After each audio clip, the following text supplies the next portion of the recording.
make sure you grab different color spray paints, different size thread edges, and everyday household items like cups or lids. My name is Arturo Lopez, and I created SprayCasso Studios back in 1999. I have then continued to show people diverse ways of creating master paintings in just a few minutes using nothing more than just spray paints and everyday household items. The beauty of this art is that you don't have to have a steady hand or know how to draw.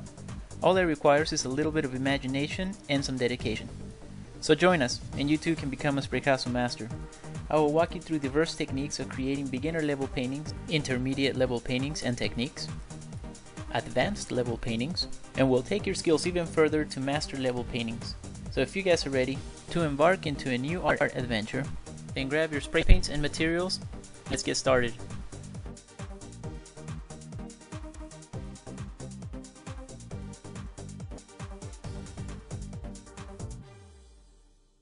Hi everyone, and welcome back to another SprayCasso show. Today's painting's name is Graffiti Hawk.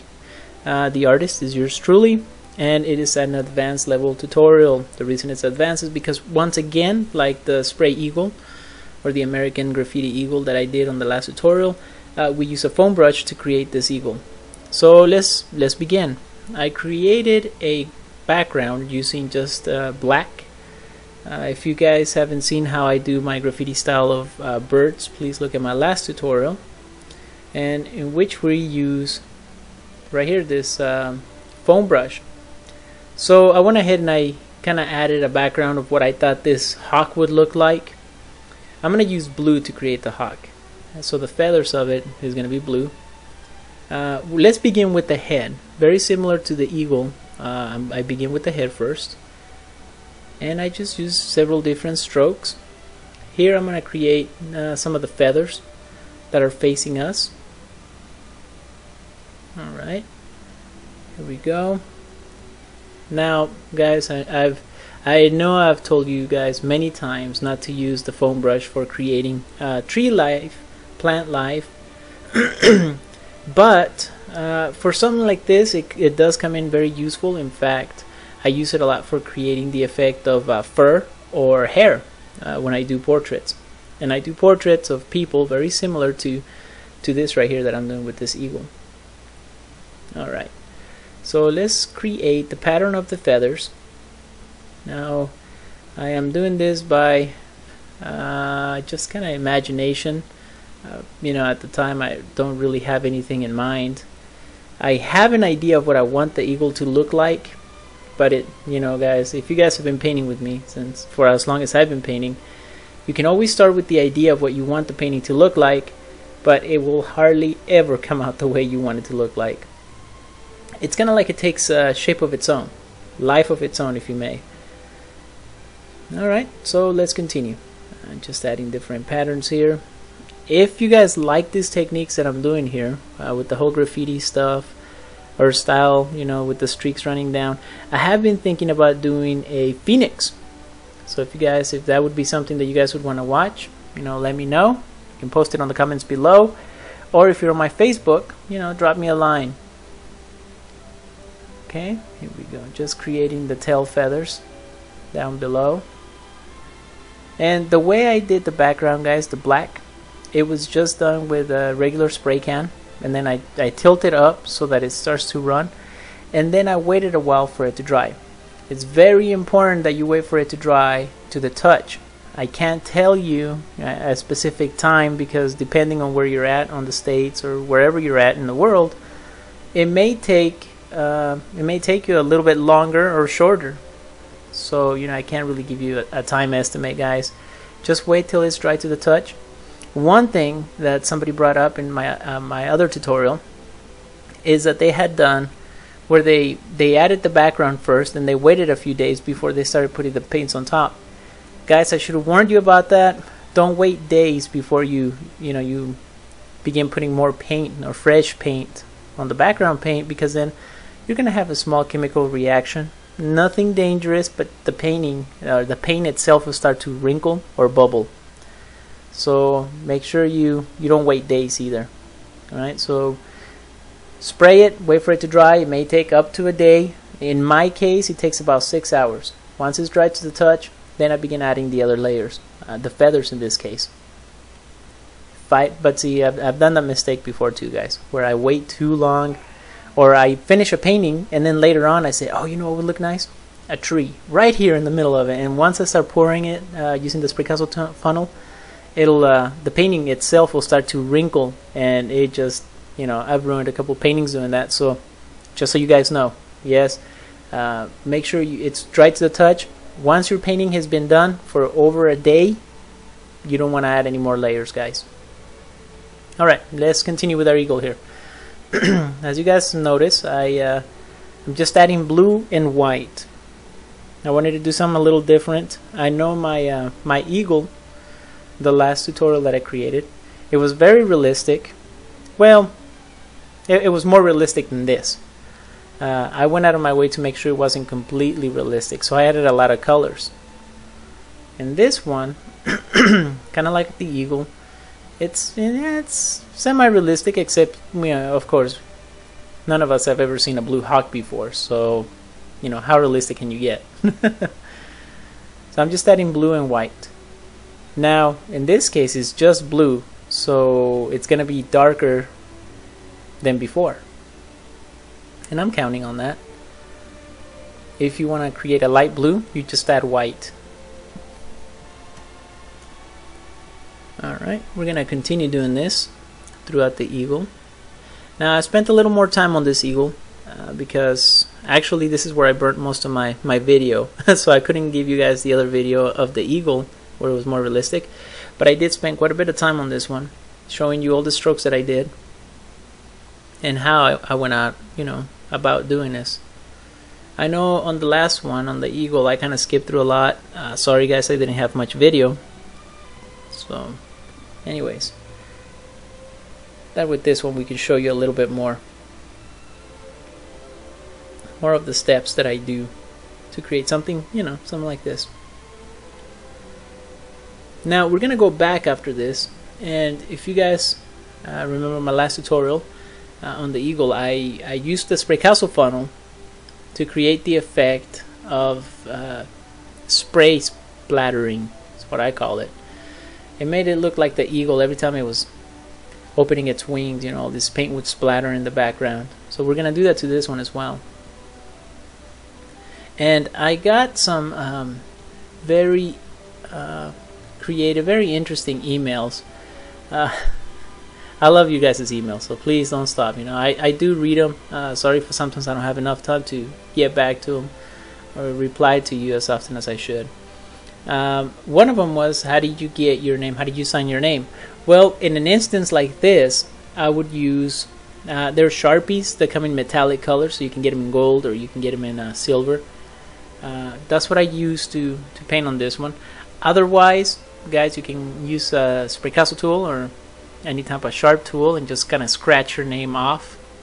But for example, in this case, we don't have enough paint in the background to scratch our name, so you can use a marker or one of those metallic Sharpies like I did. Alright, there we go.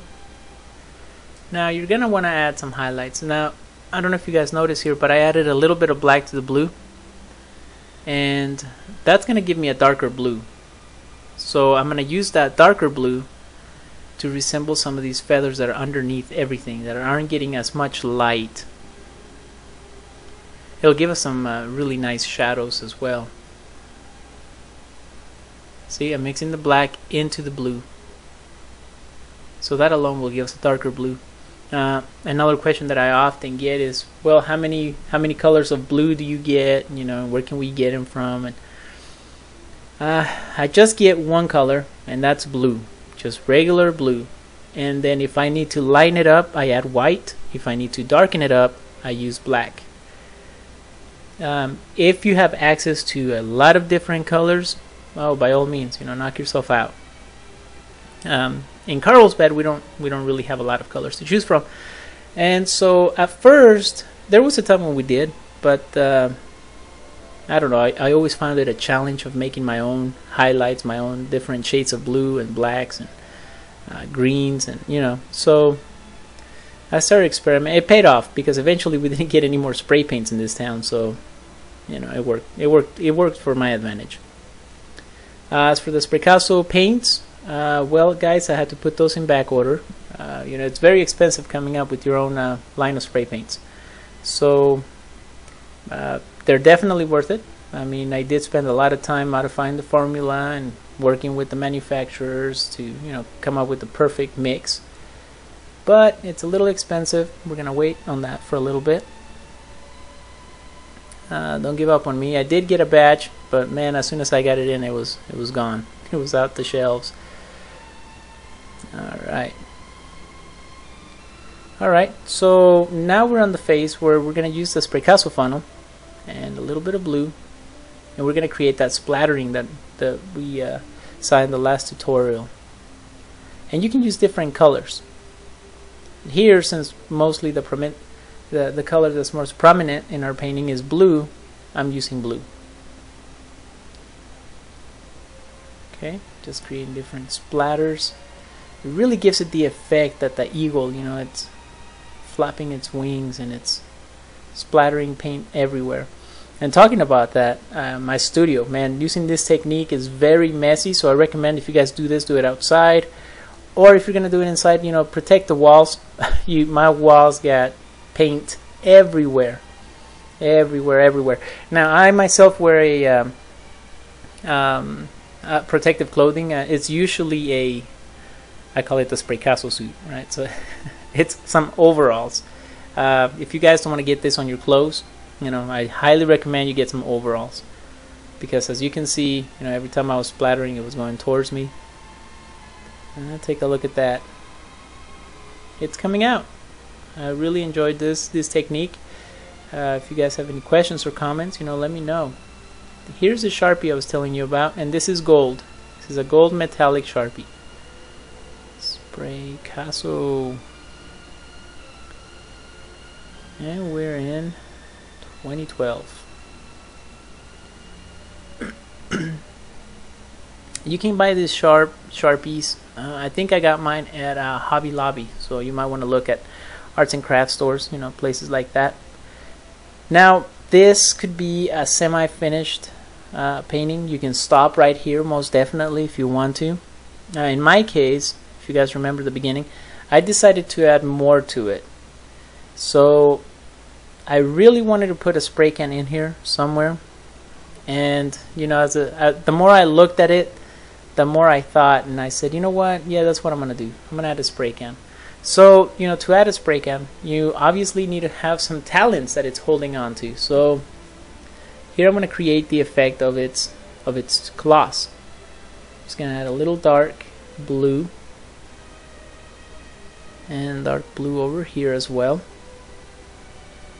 And you know, guys, this happens a lot. Like I said, this is as far as I wanted to take the painting, but it hardly ever turns out the way that you think it's gonna turn out.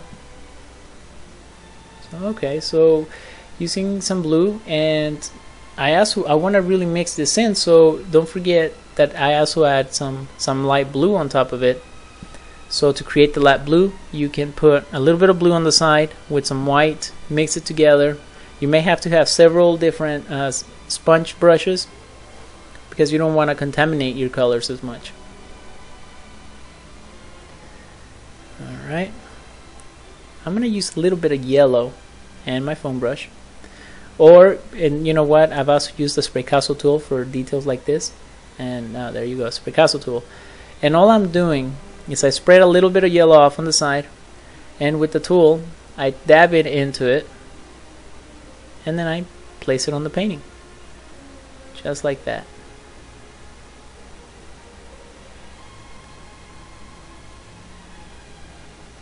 You can make it thicker, or you can make it longer. And what I like about this is that you can actually create some pretty intricate detail with the tool that you can't with the brush, because the brush is so broad.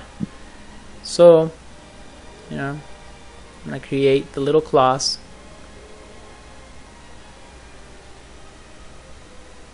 Very simple. You may have to go up and down a couple of times. I'm a bit of a perfectionist sometimes, and sometimes I'm not, but in this case I really wanted to get the effect of the little claws. I think we created the claws using the brush in our last tutorial. So, you know, guys, experiment.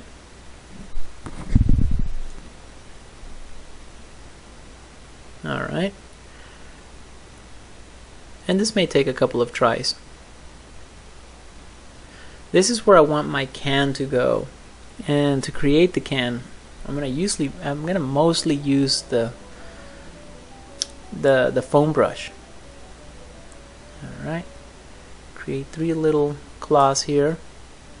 Now I'm gonna cover most of the claws with the spray can, so I didn't add too much detail. I'm gonna use the spraycasso funnel, and here I'm going to show you how I created the outline last time and how you can create different outlines. There you go. Well, a spray can is mostly a rectangle when you're looking at it from a flat view, that is. Yeah. We all know it's a cylindrical shape, but not when you're drawing it. You start off with the rectangle. You add your little nozzle here on the top. Alright. Okay, now what I'm doing here is with the spraycasso tool, I'm cleaning out the tip of the funnel. And you may have to do this on occasion, especially if you get a cluster of paint in there. And that allows you to create finer details. Alright, now with the spraycasso tool here, kind of like what I did with the little claws, I'm adding the neck of the spray can that connects it to the nozzle. Alright, this right here is going to be the top of the spray can. And now I'm adding a lot of black on here because when I stand this up, I want it to run. I want it to have the same effect that the eagle has.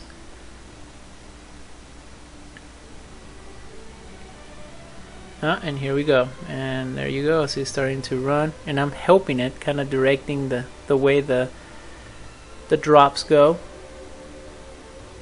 I'm gonna add one here. Now see, and you can definitely do it. You can definitely help direct in which way the drops are gonna go. Okay, just add a little bit more here. Then I'm gonna splatter it. Well, I mean, I figured I already had the paint in the funnel, and I for sure didn't want to waste it, so I need to do some splattering anyways. Here I'm just adding some droplets, so you can be pretty precise where you want your little droplets to be at. Alright, just gonna add a couple of them.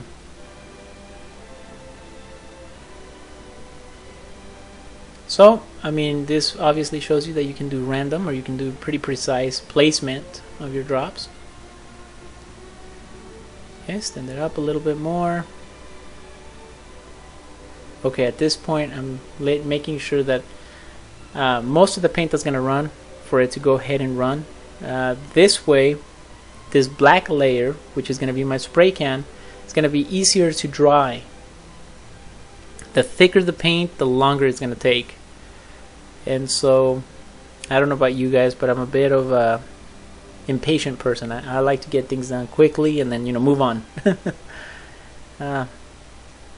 So here I'm just using the rest of the paint that I have on my funnel to create more splattering.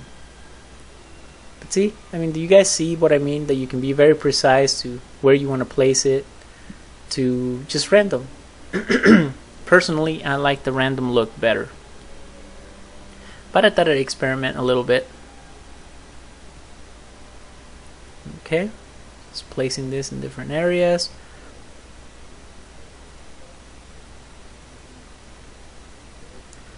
So we're thinking of a couple contests, guys, that we want to put on our Spray Paint Masters Revolution page on Facebook. I'll put a link about that. So if you guys have any suggestions as to what you would like to do or what you would like to see, I'll go ahead and put them up there. Let us know.